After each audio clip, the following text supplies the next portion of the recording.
The next thing is contributing to the world. We already talked about this. I want every kid out there making their neighborhoods better, making their kids, their families better, working on the environment. Why? So that they'll be surrounded by thank yous rather than condemnation.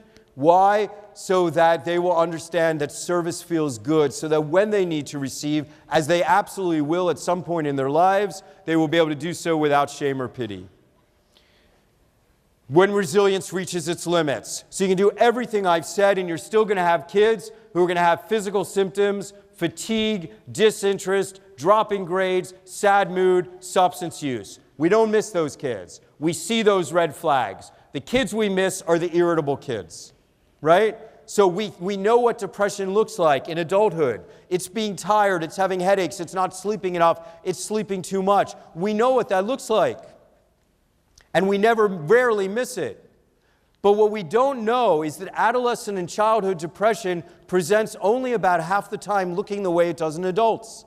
The other half the time it looks like irritability and anger. And families are missing it because it's so hard to tell a normal adolescent from an enraged adolescent, from a depressed adolescent, because all adolescents are pain in the butt at home sometimes. And then the next way we can catch these kids are in the schools. But they're presenting to you as delinquent kids, as explosive kids. And then because you're always thinking about the greater good, sometimes you're removing them from the very same place that is the safest place in their life, which is school. And it is that explosion and that delinquency that gives you the opportunity to save a life only if you know what you're looking for. This is my girls.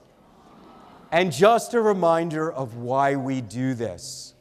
We do it because of how intensely and overwhelmingly we love kids. But at the end of the day, you're thinking, oh my God, do you have any idea how much was already on my plate? Do you have any idea how many things I'm supposed to be doing as a teacher and all the pressures that are coming at me in so many directions? And here is this little man standing in front of me telling me that I have to be trauma-informed and my God, I have to love the children? What on earth is he doing adding something to my plate? And my answer is that this is the plate. I'm not coming to you with a new program. Okay, I'm coming to you with an infrastructure. A way in which you can build the kind of strong plate in which we can deliver kids to their positive future. I'm adding nothing. I'm reinforcing what I think you instinctually know, which is what it takes to prepare those kids who are hardest to reach to be receptive to learning. And it is about our loving presence. And then the last thing I want you to remember is that we are planting seeds. If you believe that you're always going to see, you're going to be able to sit beneath the shadow of the tree that you plant, then you're always going to feel like a failure. Today, I gave you a few examples. I forget which ones I've used, but they all have something in common, which is that I'm magnificent in them. Okay? And I need you to know that that's why they're my examples.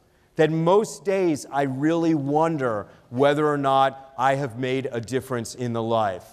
And it is when I see that kid in the grocery store who's 30 years old and who says, Dr. Ken, you may not remember me, and I may not have looked like I was listening, but believe me, I was listening. Look at Tommy. He's my son. I know how to be a dad. I never had a dad, but I know how to be a dad because at Covenant House, you know what I learned? That adults matter. I never knew that before. Thank you. It's those moments that change lives. Thank you, guys. Have an excellent day.